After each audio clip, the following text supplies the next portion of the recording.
Assalamualaikum pemirsa. Kali ini saya akan membahas kitan pada anak yang gemuk atau obesitas. Saya akan berikan tip bagaimana perawatannya dan tip-tip apa saja jika akan mengkitan pada anak yang gemuk. Karena pada anak yang gemuk ini agak sedikit berbeda. Perbedaannya apa ya? Kita ikuti terus sampai selesai.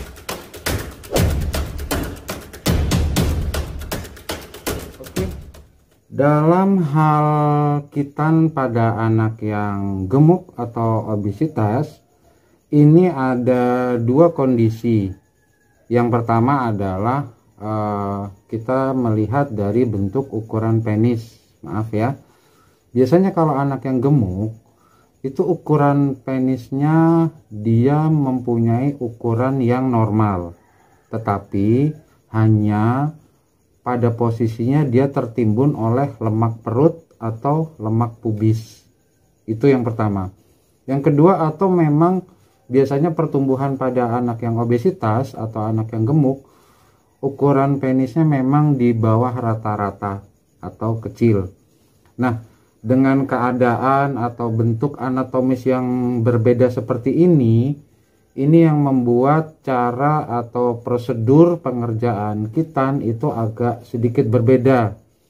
Kita harus memikirkan pemilihan teknik kitan yang tepat dan sesuai dengan keadaan si anak. Biasanya dokter atau petugas medis akan memberikan pemilihan solusi terbaik, teknik mana yang paling tepat untuk anak itu. Kita akan terpikir bagaimana proses perawatannya sehingga mendapatkan kesembuhan yang cepat dan sesuai yang diharapkan. Ya, karena kita akan memikirkan jika ini sisa hanya kulup yang tampak di badan si anak, jika ini dipotong sisanya akan masuk ke dalam, si gland biasanya akan masuk ke dalam. Nah, proses perawatan inilah yang akan sedikit berbeda pada kasus-kasus kitan anak yang gemuk atau obesitas. Nah, pada anak yang gemuk atau obesitas ini lebih ekstra perawatannya dibanding dengan anak-anak yang semestinya. Karena apa? Satu, anak yang obesitas atau gemuk dia biasanya lebih banyak berkeringat, keringatnya berlebih yang akan mengakibatkan lembab atau basah. Oleh karena itu anak-anak yang obesitas atau yang gemuk itu benar-benar dikurangi aktivitasnya. Selanjutnya adalah jangan kena kontak air kencing. Mungkin sulit ya, karena dia posisinya masuk ke dalam, glandnya ikut masuk ke dalam, ya mestinya selalu kena air kencing. Nah, caranya gimana? Segera keringkan dengan kasa atau tisu yang halus ya. Jadi menyerap si basah air kencing, kemudian diteteskan antiseptik. Itu yang kedua. Yang ketiga, selalu jaga kebersihan. Oke, mulai dari keringat, kontak air kencing, dan kebersihan lingkungannya. Terus, sama seperti proses-proses kitan yang lain, selalu jaga hindari benturan. Oke, hindari benturan ini mencegah risiko terjadinya perdarahan. Kurangi gesekan, tidak menggunakan celana yang sempit, ya, celana yang sempit atau ketat. Yang perlu kita ketahui, perhatikan tanda-tanda infeksi. Apakah ada tanda infeksi? Tanda infeksi itu adanya bengkak, adanya merah, apakah ada tetesan darah atau rembes atau ada seperti bau nanah. Nah, itu kita yang harus selalu sigap dan konsultasikan dengan dokter atau petugas. Dari semua rangkaian tadi, saya akan memberikan tips jika kita akan mengkitankan anak dengan kasus obesitas atau anak yang gemuk.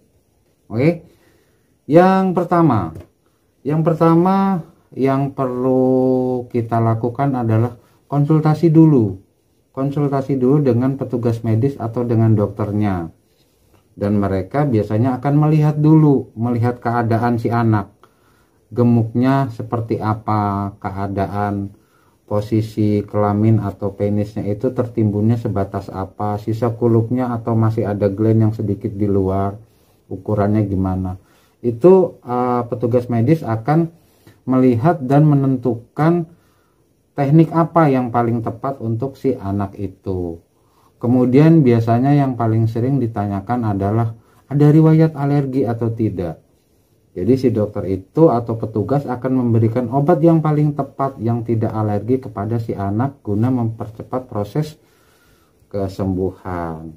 Terakhir, perlu diingat apakah anak itu hiperaktif atau tidak.